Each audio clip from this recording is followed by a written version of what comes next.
The U.S. women's hockey team celebrating their gold medal victory in the World Championships against Canada on Friday, their fourth consecutive championship, and just days before they reached another important win off the ice, a living wage. Joining us now to discuss are team members Meghan, Duggan, Amanda Kessel, and Kendall, Coyne. Welcome, ladies, and first off, congratulations on so many levels. How was that game? Was it tough? You won in overtime, right? Yeah, it was exciting. Obviously a battle, and games against Canada have been notoriously tight in the past, but we're super happy that we came out victorious. It was an unbelievable finish to a really great ride for us the last few weeks. And would you say Canada's your biggest rival?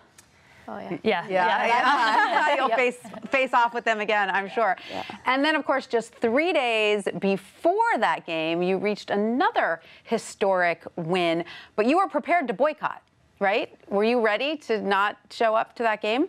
Yeah, we were ready. It was something that we had tried working through with USA Hockey for months, and unfortunately we just couldn't, we weren't getting what we wanted from them or the response, and so that was the next step that we had to take. And it came down to the wire in some ways. I mean, 3 days before the game, you got the green light. Do you think that it is because you were ready to boycott that you got what you asked for? Absolutely, and I think, when the negotiations were stalled for over 14 months, the leverage that we had of not playing in the World Championships on home soil to represent our country, made them listen. And the response from, the public on social media and in general really helped us as well. And you were really united. So, Meghan, I'll address this to you. Can you tell us about the details of your new contract?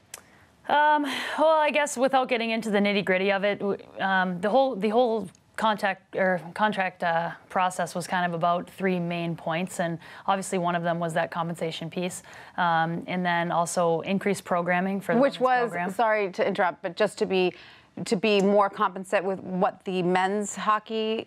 It's difficult to compare us to the men's national team because those guys play in the NHL. They have totally different types of contracts and lifestyles than we do. But really, the fight was about just equitable support and wages and treatment from USA Hockey in those areas, whether the compensation, the programming, and increased games and things like that, and then just from a marketing and PR standpoint, really investing in us and promoting us and getting the women's game out there. So that you can sort of cultivate the players and the fans of the future as well as the present. Absolutely, yeah. It was a huge fight for the future of women's hockey. It was a huge fight for the young girls at the grassroots level in really being able to see what they want to become, increasing visibility and having them, giving them the opportunity to look at us and say, oh, I want to be that, I can be that, and I can live on that. Right, and you ladies are world leaders here. I mean, you guys have won, what, 8 out of the past 10 championships. So tell us, what sort of wages were you getting before this contract? Can you give us an idea? Nothing. Yeah, to be honest. So you all have second jobs? Yeah, pretty much, most of us. Yep, yeah. Pretty much. Or rely on parents or spouses or...